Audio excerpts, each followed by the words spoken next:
lifetime, but I'm here tonight to share with you kind of the events of my life and what motivated me and what got me going from the time of 16, 17 years old before I even graduated from high school.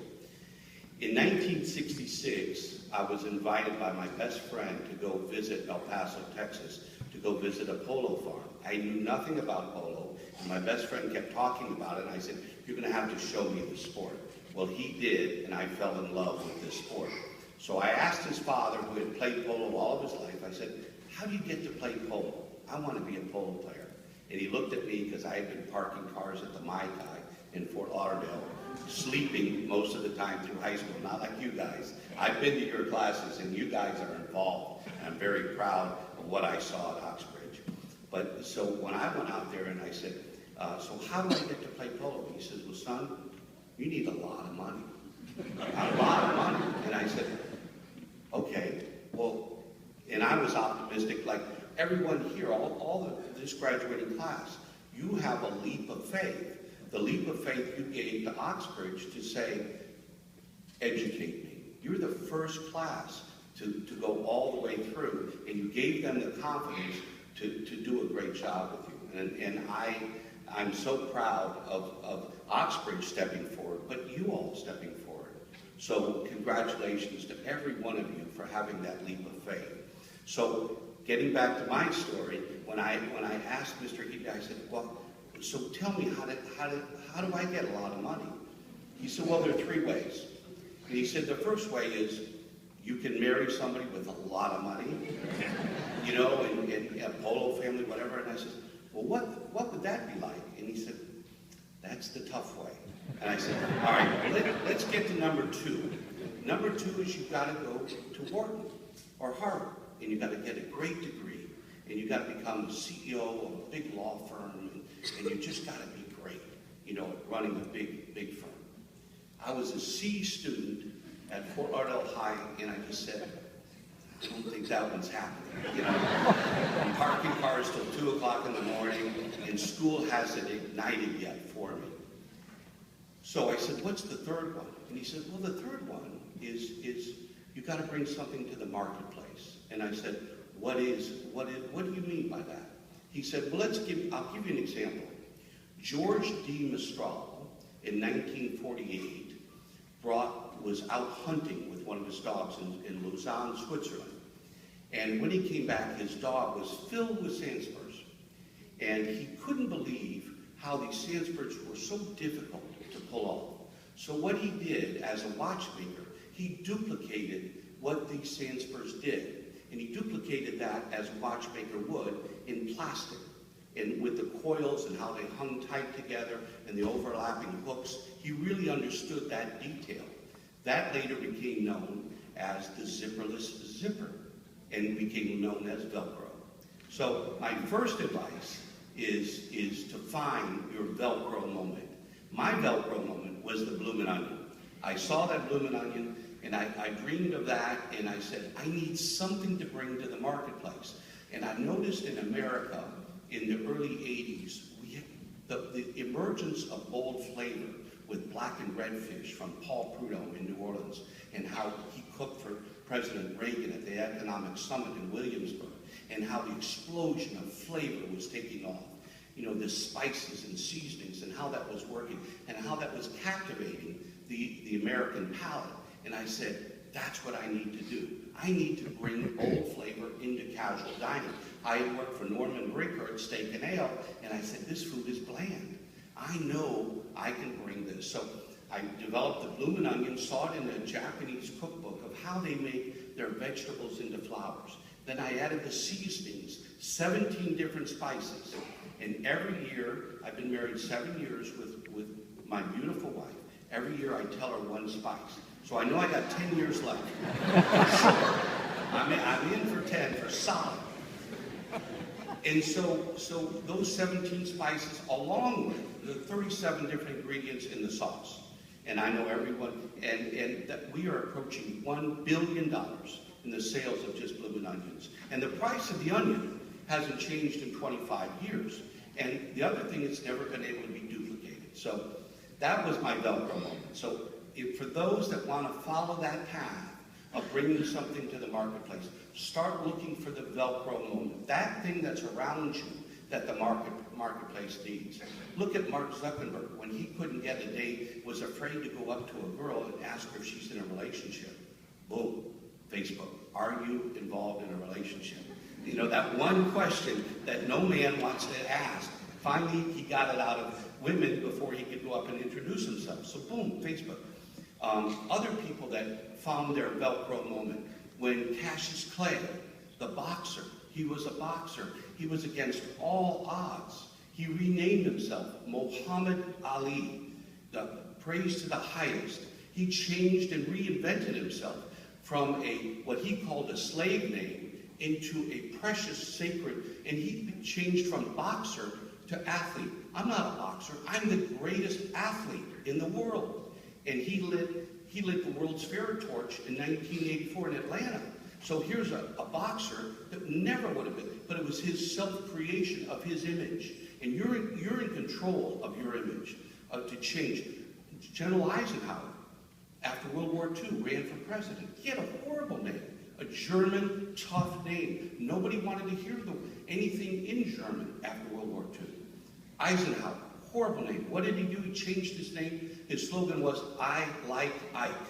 How do you not buy into that? I like Ike. Ike and Ike are the same. So you automatically like Ike. So that changed him. God bless General Eisenhower. He was a great president. So as you go forth, you see that you're going to have a moment in your life where you can change your destiny. And you can change and take control. And you're going to feel a Velcro moment coming upon you. So that's step number one, is find your Velcro moment. I have five of these things that I've found out in my life. The second one is discover your Achilles heel. Does everybody know how that happened? The mother of Achilles dipped her son into the river to protect him, except for she had to hold him by the ends of his Achilles heel. Those were the only two vulnerable spots he had in his body. And so what happened is, you saw in the movie Troy, that Achilles was shot in the Achilles heel, and that was the only place he was vulnerable. So know what your Achilles heel. Do each one of your students know your Achilles heel? That is that thing that is a weakness. And if you don't, you should. My mother told me mine at a very early age, and she said, your Achilles heel is you are optimistic to a fault. Now, you all here are crowned with optimism just by joining this school and giving them the optimistic go-ahead that they're going to become a great school. So I was optimistic to a fault. So that always haunted me. Here I'm a parking lot guy that wants to play polo. And this is the saddle.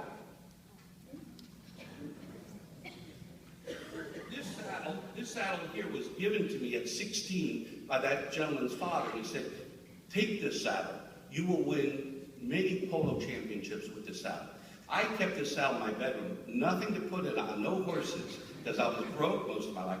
I sold the saddle. It was the last thing I had at 40 years old. I bought the saddle back after Outback bloomed, and then with this saddle, I won 5 U.S. Opens. The fifth year was my son, who's in the audience. I put him on the team, and he won at 16 years old the U.S. Open. A round of applause for my son.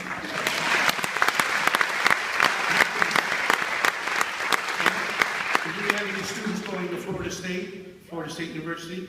Well, at least one, okay. But he was Chief Osceola in 08. So another, without a saddle. Chief Osceola wears no saddle, goes straight up in the air, throws the spear, declares war. So this saddle is what I sold for gas money, and it hung in my bedroom as my single possession in a dream. This was my dream. So the Bloomin' Onion was my diving board to get into the pool to play polo.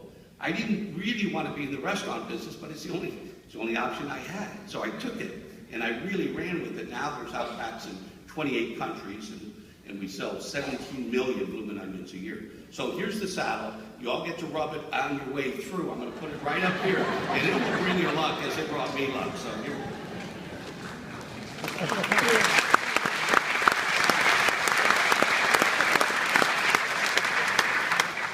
So my dream was to be a polo player. And then this trophy here is small in stature, but it is the induction in the Polo Hall of Fame. And that is like over the top. 2 years ago, I was inducted to the Polo Hall of Fame. And for a little paper boy, parking car Mai Tai boy, to get into this league of the Hall of Famers with the big, to beat the Budweiser team, the Michelob team, the Coca-Cola team, I take them all on and take them all down. So I had this crazy optimistic profile. So that's my Achilles heel. I think everyone should know your Achilles heel, so that once you know that, then you take that Achilles heel and you turn it from a headwind. And I hate this expression when you're in these corporate offices and they say, well, why did we miss earnings? Oh, God, gas prices are going up. Oh, God, they're building more restaurants everywhere. And I used to say, that's crazy. Those are called headwinds. Those are called opportunities. So you got to take whatever comes your way, and you will have failure. I had failure. Don't let that bother you. Don't let that feed that thing in you that's called hunger, that's called ambition, desire, and drive. Let that be your guiding storm inside of you that builds you and gives you hunger to achieve great things. It never left me. No matter how broke I was, I said, I am going to win a U.S. Open. Well, I won 5 in 10 years. So that was turning headwinds into tailwinds. So remember that. When you're you're going, I got to study like hell. I got 3 exams next week. I got a hot date tonight. How am I going to do this? Well, figure it out, because that's what life's about. Then the important thing is, and this is really important, is to pick your team and build your team right. Once you find out what your Achilles heel is and what your weak point is, surround yourself with people that have differentiating skill sets. Know that. If you're great in details, and you're a detailed person, find an imaginative person to put yourself on your team with. Don't surround yourself with people that are just like you. You won't get anything done, I promise. And find people that trust you. And that's an important thing, that trust, and you trust them. You trust that they have your back door. You trust that when times get tough, they're not going to find fault with you. They're going to try and help you out. This is important. Let people around you make mistakes. Don't tolerate people when they make a mistake. Help them out. Help them figure it out. So that's a real important one, is finding your team. And this gets into a very personal decision, finding your wife and making that choice. Those are the big choices in life. It's not where you work, it's who your team is. So, and the people that you're graduating with very well may end up being part of your team. I mean, you've got a very special class. And then, when Outback opened up, we opened Outback Steakhouse, and it didn't start off to be a booming enterprise right away. It had an Australian name. People didn't know what Outback Steakhouse meant, and it was all uphill. And I remember one investor I went to, and I said, we're doing $17,000 a week in sales. It's pitiful. We need to do $40,000 just to break even. I said, what do we do?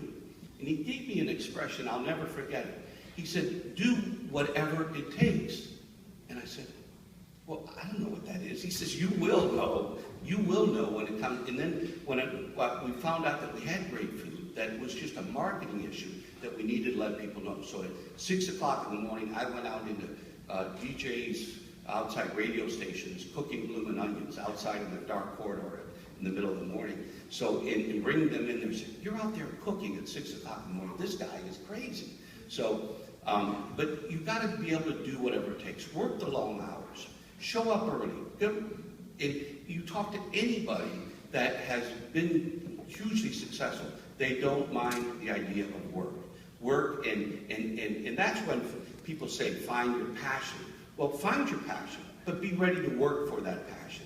So those are the key things that that I leave you with, are those 5 elements. Find your Velcro moment.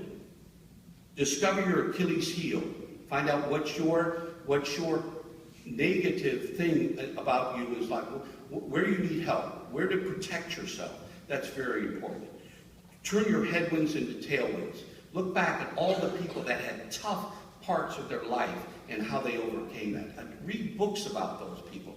Read how Cassius Clay went to the Supreme Court to defend his right as a conscientious objector. It's a fabulous. They made a movie about it called Muhammad's Greatest Fight. They're all great stories of how people faced great adversity and how they overcame it. And you'll think, after you listen to some of these stories, you'll say, wow.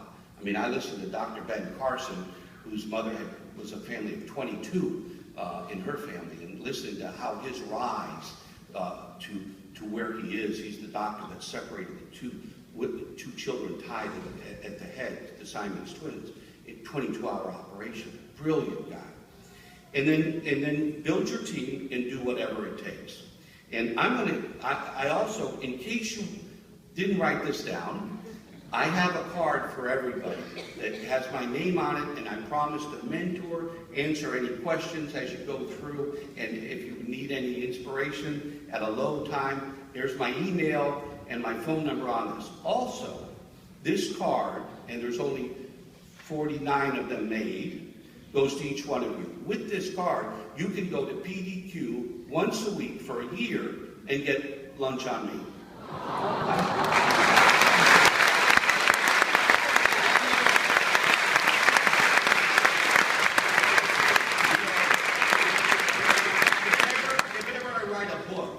I think of titles sometime, and I think Bill could probably write the same book with the same title.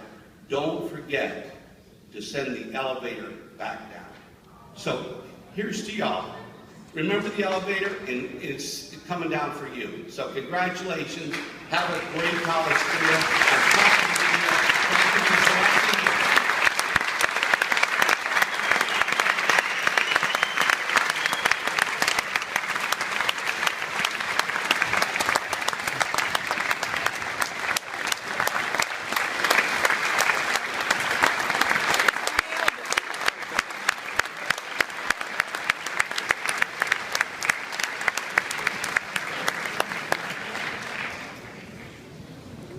So next on the agenda is the awarding of the